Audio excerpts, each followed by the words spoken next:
Hermano, hoy vengo a hablarte a ti que tal vez tienes una tristeza, un dolor profundo en tu corazón, por tal vez una situación que estés pasando, por tal vez algo que sucedió de repente y que tú no esperabas y que no puedes entender.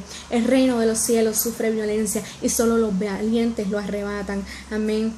Ciertamente vamos a pasar por situaciones en este mundo. Dice la palabra que en el mundo tendremos aflicción, pero que confiemos porque el Señor ha vencido al mundo. Vamos a pasar por situaciones, pero tienes que entender que durante todo este proceso el Señor está contigo. No estás sola, no estás solo. El Señor está contigo porque dice su palabra que Él está cerca de los quebrantados del corazón y que es Él quien sana tu corazón y venda tus heridas. Amén. Así que tienes que comprender que no estás solo. Amén. Tienes que comprender que, como dice la palabra, los pensamientos de Dios no son nuestros pensamientos, ni sus caminos son nuestros caminos, sino que sus pensamientos son mucho más altos que los nuestros para darte siempre un futuro, una esperanza y el final que esperas. Amén. Tenemos que siempre confiar que aunque no podamos entender, porque tienes que saber que esto no se trata de entender a Dios, sino de obedecerlo. Amén.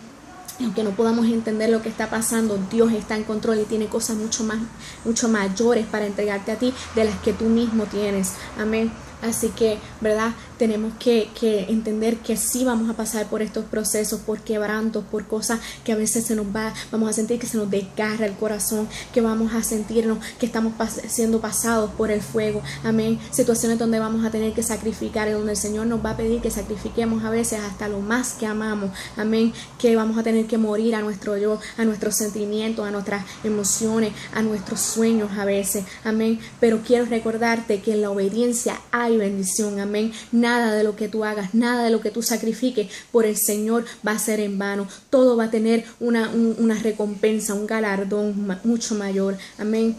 Recordemos, ¿verdad? El caso de Abraham. Abraham y su esposa Sara no podían tener hijos. El Señor le promete un hijo y cuando finalmente tienen ese hijo, en cierta ocasión el Señor le pide a Abraham que sacrifique a su hijo. Yo me imagino el dolor tan inmenso, la frustración, a lo mejor hasta coraje, ¿verdad? Esa posición tan difícil de Abraham, de esa posición, esa encrucijada de tener que sacrificar lo más que él amaba, que era el hijo por el que tanto tiempo, ¿verdad?, había esperado. Tenía que ser ciertamente una situación bien difícil, amén, entre sacrificar a su hijo y obedecer al Señor, pero con todo y eso Abraham decidió obedecer al Señor, amén, y cuando, verdad, finalmente decidió llegar a ese lugar para sacrificar a su hijo, pero de repente, aleluya, cuando el Señor vio el corazón de Abraham, cuando el Señor vio que Abraham estaba dispuesto y decidido a obedecerlo, a ponerlo a él por encima y por prioridad aún del mismo amor que tenía por su hijo, algo sucedió. Amén. El Señor detuvo el sacrificio. El Señor no permitió que su hijo muriera. El Señor le devolvió a su hijo. Amén. Aleluya. Porque el Señor puede probar tu corazón, pero siempre si Él ve tu fidelidad y tu obediencia, Él te va a recompensar. Amén. Él te va a dar algo siempre mucho mayor. Amén. Así que yo declaro en el nombre de Jesús que tú recibes fuerzas hoy.